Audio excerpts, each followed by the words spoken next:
Drones dropped cluster bombs that hit South Korean troops and sometimes released intense incendiary bombs. The soldiers fired their rifles at the attack but missed the target. The successive explosions echoed through the mountains and fields, and the sky filled with gunpowder smoke turned red like dusk. Over 70 South Korean soldiers died in the attack. The Chinese private military company was skilled with drones, but after seeing their attack succeed, they made a mistake. The Chinese private military company member used Bangji, a slur for Koreans, and ordered everyone killed. It was a scene where countless drones were heading toward the Korean soldiers. Hundreds of drones in the sky headed straight for the soldiers. All of these were Chinese drones. China is a powerhouse in drone technology. China started developing drones in the 1960s, setting up university-based research institutions. Early uses included aerial photography, geological exploration, and atmospheric sampling. As of today, the number of civilian drones produced in China exceeds 5 million units. The production growth rate is over 100%. Drones ranked second among new industry products after industrial robots, which had a 68.1% production growth rate, over 10 percentage points higher than new energy, automobiles, urban rail vehicles, lithium-ion batteries, and solar cells. Also, Dajang, commonly known as DJI, a drone company established in 2006, was the world's leading drone company. At that time, Dajang held about 70% of the global civilian drone market. The problem is that China's dominance in the drone market and its technology are highly likely to be used for military purposes. Drones have become a symbol of revolutionary 21st century warfare, especially evident in the Ukraine war, now often called a drone war. Previously, most people thought that drones were simply used for reconnaissance missions or at most for assassinations. When Russia and Ukraine started using drones seriously, cheap drones worth only a few $100s could now destroy tanks and armored vehicles. A key reason Ukraine stopped the powerful Russian military in the war was its effective integration and use of long-range artillery, missiles, and drones. Civilian drones are excellent in terms of cost-effectiveness. The price of a drone used to destroy a tank is so cost-effective that it's even cheaper than a shell. The cost-effectiveness of civilian drones capable of destroying the enemy's expensive weapons has been a key factor in Ukraine being able to wage war for a long time, despite being outnumbered in troops, firepower, and short-range military weapons. It has also become a core reason why Russia continues the war by more closely integrating drones into its military operations. Among civilian drones, there is something called a first-person view drone. This refers to a first-person view drone used for filming movies.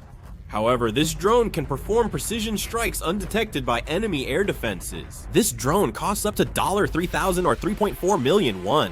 Dajang's drone locates targets like tanks or artillery and relays data to the operator, but it can also be turned into a suicide drone. As a result, civilian drones are now being recognized as game changers. Hundreds of Chinese drones swarmed toward the 51st Brigade of the 12th Division, buzzing loudly. All of these were drones used by Chinese PMCs. The sound was both ominous and unfamiliar. The sound waves above the soldiers were sharp, almost scraping their nerves. Initially, the 51st Brigade 12th Division soldiers mistook them for ordinary reconnaissance drones, but soon realized the consequences of their mistake. A small Sultan fell right in the middle of the soldiers, and it exploded among those who were crawling low to the ground. A loud explosion shook the ground, scattering hot shrapnel and flesh everywhere. The front soldier instantly became just skin, unable to scream. Only scorched earth and the smell of blood and burning remained. The soldiers panicked and ran in confusion. Dozens of drones flew over the soldiers' heads like wild beasts, dropping bombs and self-destructing. The soldiers' screams echoed briefly but soon faded amid ongoing suicide and Sultan attacks. Sultans kept falling and drones were flying in the sky. Some soldiers had already wet their pants. Then another drone launched a suicide attack, causing a brutal explosion that tore a soldier's body apart in midair. In that situation, the commander of the 1st Battalion, who was watching all this, gave the order to retreat. The 1st Battalion commander got a report and quickly sent a radio message, but the 2nd Company could no longer retreat in order. The soldiers who were hastily running to the rear were being pursued and attacked by drones, and some of these drones were even dropping incendiary bombs, burning groups of Republic of Korea soldiers. The area was filled with burning screams, and some soldiers, having lost their senses, abandoned their weapons and ran away in panic. War was not a game. 2nd Company had 40 casualties in the battle, while the Chinese private military company had none. They couldn't even recover the bodies of the fallen and just fled in a panic. It was utterly devastating. Those who hurriedly escaped to a safe place were left in shock by the horrific scene they had witnessed. Some of them were even crying out in anguish. But the voice of the second company commander didn't reach the soldiers. Everyone already knew. The retreating soldiers knew the terror of the drones and how badly they'd lost. Behind them, the Chinese private military company's drones circled overhead, almost mocking their fear. With a whir, they vanished instantly. The battlefield was left with only corpses, debris, and burning equipment after the explosions and gunfire stopped. The 12th Infantry Division and 51st Brigade had to withdraw from the battlefield that day. The Chinese private military company was deployed across North Korea, supplying the military with all their gathered information. They knew detailed locations and equipment of the South Korean military. This was also thanks to the drones protected by the Chinese private military company. All those birds flying in the sky over there are actually drones. Flying objects that flap their wings like birds or insects are called ornithopters. Ornithopters, a type of biomimetic technology, were conceived when humans tried to imitate birds or insects to fly in the sky. However, ornithopters that can actually carry people have not been developed yet, and most of them are implemented as unmanned aerial vehicles. In 2018, China started a military program called Pigeon to create biomimetic drones for urban use. By 2022, they developed a 1,600-gram ornithopter with a 2-meter wingspan. This ornithopter, powered by a lithium battery, flew non-stop for 90 minutes. The issue is that from afar, it's difficult to distinguish this ornithopter from a bird or a drone. Due to this, the military mistook it for a bird instead of a drone, which led to all the information being leaked to China. The United States gave significant support to Korea, but didn't move north directly. They were already providing equipment and ammunition equivalent to the size of 3 divisions. The United States didn't want a full war with China, but still felt Korea shouldn't lose. The United States used an integrated supply system, distributing all supplies through a single route at Busan Port. The United States was also using every airport in Korea to carry out air supply operations, and they were setting up intermediate supply depots throughout the country. And by using various government assets, what was North Korea doing at that time? Thanks to that, Korea managed the war more efficiently, including logistics, intelligence, and reconnaissance.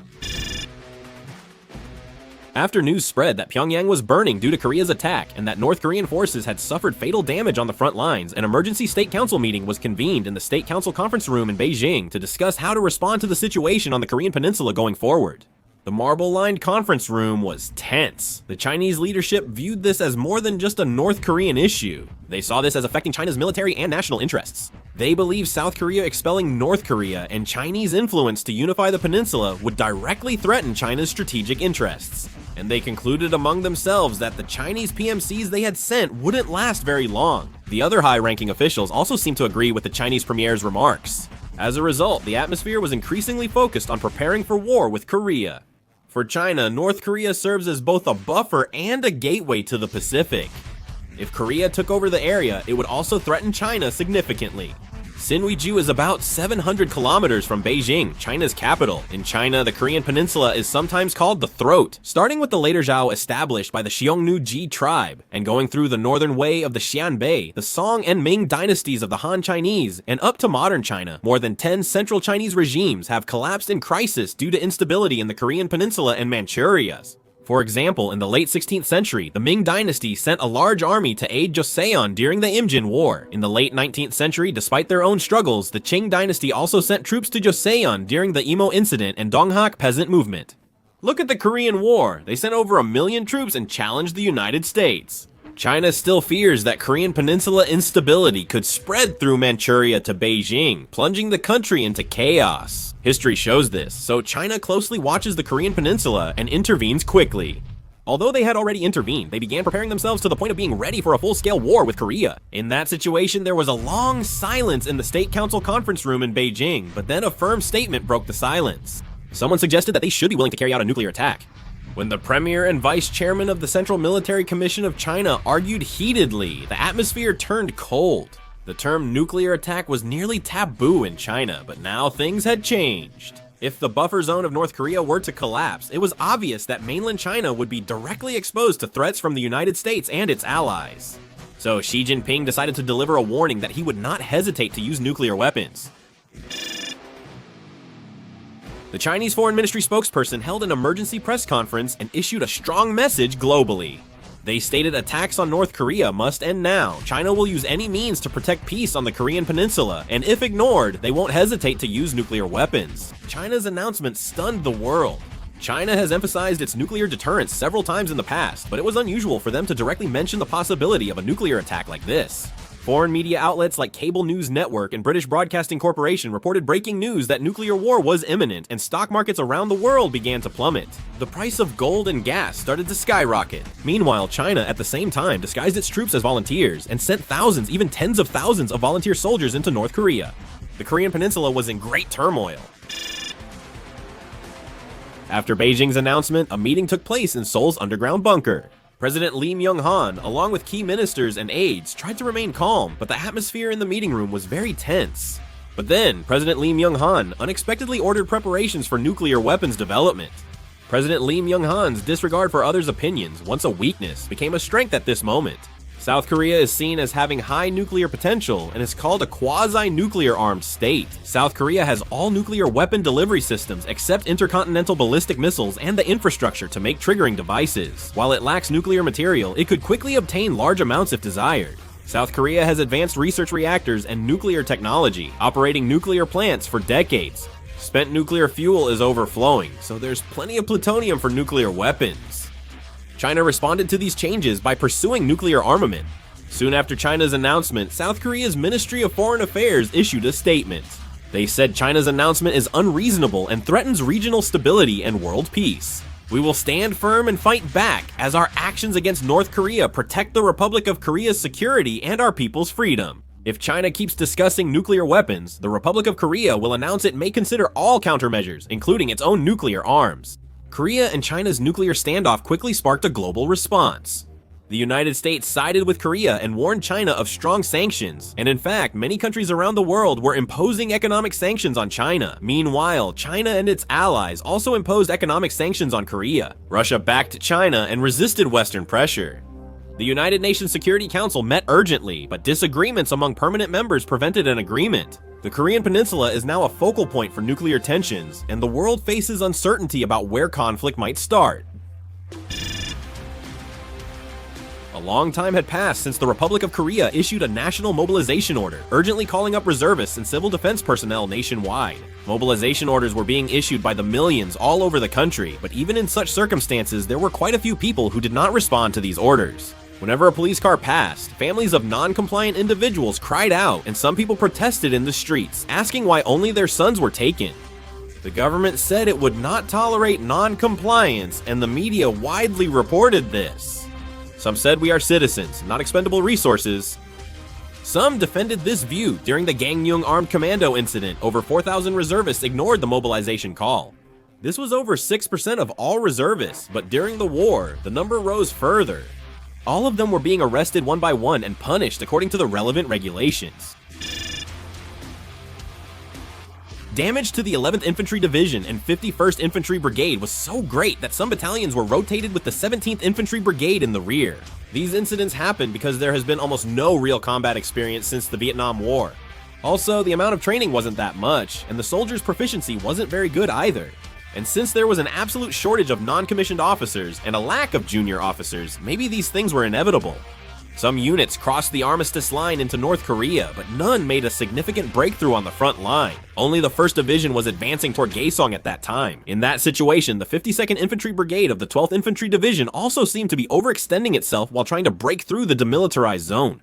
The 52nd Infantry Brigade watched the North Korean troops and Chinese private military company manning a defensive line with barbed wire and anti-aircraft machine guns. Black smoke filled the air as the area lay devastated by heavy bombardment. Landmines covered the ground, and debris from the bombardment gave North Korean snipers cover. The soldiers had to break through the area, holding their breath as tension seeped into them like sweat. The bombardment to break through began. The 52nd Infantry Division's Artillery Brigade fired K-9 self-propelled howitzers, while its artillery units launched K-100 501 howitzers at North Korean and Chinese private military company defensive lines. In the air, Air Force FA, 50 fighter jets were flying at low altitude and dropping bombs. Seeing the firepower, the soldiers of the 6th Company of the 52nd Infantry Brigade judged that nothing could have survived that barrage. Following orders, the 6th Company advanced. They accidentally made a mistake when trying to cross the demilitarized zone. The 6th Company advanced so fast they exposed the 52nd Infantry Brigade's entire flank, creating a gap. Regardless of their awareness, the 52nd Infantry Brigade thought the operation was going well and made plans accordingly. Then it happened. Chinese private military company and North Korean forces, noticing this, focused their mortar and machine gun fire. Using drones, they attacked the exposed flank of the 6th Company. The Chinese private military company struck like lions spotting prey on the Serengeti. As North Korean and Chinese private military company fire focused on the 6th Company, screams and blood filled the chaotic scene. The 6th Company's near collapse jeopardized the 52nd Infantry Brigade's entire demilitarized zone breakthrough plan. Because if the flank was exposed, it would be no different from the entire 2nd Battalion collapsing, so they had to be saved. Landmines exploded, sending dirt and blood flying. And machine guns coming from who knows where were grazing the soldiers' helmets. The soldiers resisted with defensive positions, grenade launchers, and Scholten, but it wasn't enough. In that situation, UAVs started to appear in the sky. The 6th Company assumed these were drones from a Chinese private military company and thought they were doomed. But then it happened. Mortar shells struck the Chinese private military company and North Korean troops accurately, and the battle soon quieted. Then a unit appeared and quickly charged into the North Korean defenses in double file. Despite the steep mountains, they ran as if on flat ground, leaving the 6th Company 52nd Infantry Brigade amazed and bewildered. And then they launched portable drones, and thanks to those, Chinese private military company drones suddenly started crashing. They were the Scorpion Unit, a professional opposing force regiment. The Scorpion Unit quickly maneuvered around using the mountainous terrain and approached the rear of the North Korean army and private military company. They used small jamming devices in unexpected places to mislead enemy forces about their positions. 12 soldiers in North Korean uniforms had to secretly infiltrate behind enemy lines. Suddenly, they grabbed the K2C-1 and threw the North Korean camp into chaos. Just 12 men killed 60. The Jongal unit's 5-man firing formation caused such chaos that North Korean soldiers ended up fighting each other instead of the Jongal unit. The 52nd Infantry Brigade was able to cross the demilitarized zone. Chinese private military company forces tried to block the 52nd Infantry Brigade, but the Jongal unit attacked from behind and instantly wiped out a whole company of Chinese private military company troops. They were running through the mountains carrying Panzerfaust anti-tank weapons. In the mountainous area, the Chinese private military company forces were annihilated in an instant due to an ambush attack. They passed through, and the Chinese forces also passed through.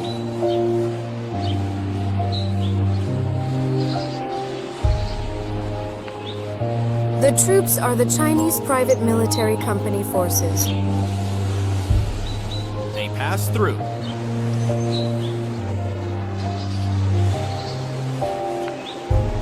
The troops have bypassed the Chinese private military company forces.